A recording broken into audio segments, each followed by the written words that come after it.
Why does the world exist? The universe. The blue planet amid an apparently infinite expanse. Who or what regulates and directs those mysterious microcosmic processes which brought it about that life could arise here on Earth? Life that first colonized the waters and later the land. Life that developed over millions of years and finally brought forth human beings. Homo sapiens. Us.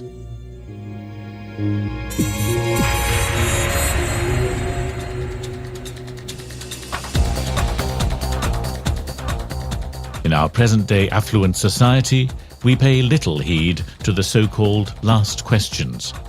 We are inspired by the achievements of our technology, the practicality of things, and consider ourselves to be exalted rulers over the world in which we live. But haven't we long ago lost contact with the ground, with our own roots, with the essential things in life? All the remarkable progress we have made in medicine and in science can't obscure one thing. We know a lot about the outer world, about the micro and macrocosm, about the body. But we know hardly anything about the psychic world within us. What animates the human body? What is the soul?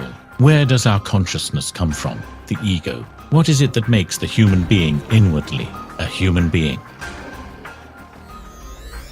To the question of the nature and origin of our psychic inner world, science has no satisfactory answer.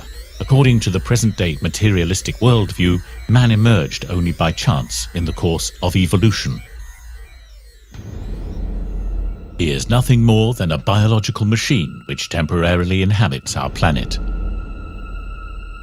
He is the sum total of skin, bones, and the mysterious grey cells which produce his intellect.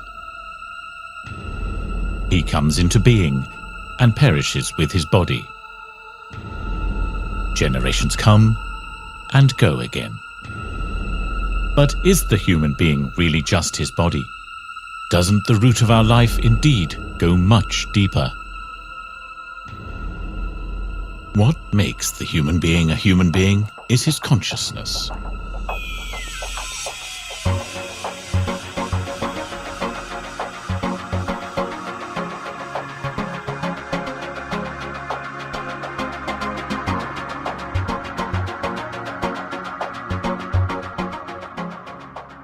We can inwardly perceive beauty, grace, love, and justice. The need for expression, art, and culture is characteristic of us. We strive after meaning, we can develop yearnings. All these capabilities of our consciousness are, however, of a non-material nature. How does all this accord with the idea that the human being is only something like a biological machine? Actually, not at all. From the material worldview, it would indeed follow that consciousness is also materially definable, which, however, cannot really be convincing. This contradicts our intuitive perception all too crudely. It's interesting that science does not even require us to have a material worldview, as is so often believed. On the contrary, modern quantum physics can even be conceived as a portrayal of matter owing its existence and cohesion to non-material factors. And when I take a closer look at these non-material factors, much to my surprise, it has a lot to do with what one would intuitively designate as consciousness. Consciousness forms matter. The material world is saturated with consciousness, is directed and formed by consciousness. Today's scientifically corroborated idea tallies astonishingly well with old religious descriptions, fashioned out of clay, but only later animated through the breath of life, that is man. Behind visible nature, therefore, invisible, formative, animating forces are at work. Behind what is visible on this side works an invisible beyond the five senses. It is consciousness which constitutes our humanity and which forms life into something so worth living. Consciousness it is that sparkles out from children's eyes. It is what confers our ability to experience, our inner perceptive power. The non-material glows through material substance. So what remains when the perishable perishes? Does the imperishable exist in the perishable? The immortal soul in the mortal body? In old age, we become increasingly conscious of the mortality of the body. Yet our consciousness does not age with this body. Is the kernel of our being therefore immaterial? Does our immortal soul manifest in our consciousness? If, for once, we postulate that consciousness is in essence non-material, we can naturally, by all means, designate the soul as the seat of consciousness. In the end, doesn't our own consciousness give us the best proof that we human beings bear what is non-material within us, an imperishable soul which animates the perishable body? The ability to experience and the willpower which propel us through everyday life, could they ever originate from dead matter?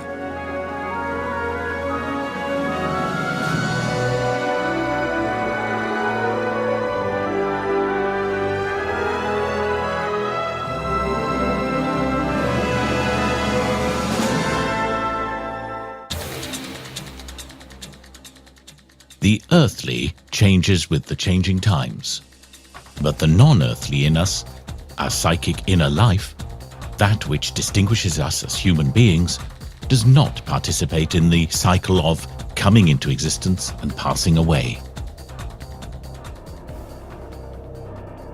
Don't these philosophical thoughts also agree with the results of modern research into death, in which human beings recount experiences outside of their bodies? If the essence of human existence lies in the non-material, then death cannot be the end for us. Conscious existence, the imperishable living behind the perishable, the earthly. According to religious concepts, the breath of the Creator has breathed life into us, giving us a soul, our consciousness. This inner livingness is the essence of human existence. The body is only a cloak, but we ourselves survive death because our body is not us. It is given to us to cross the threshold between this life and the beyond, and to penetrate deeper into the miracles of existence.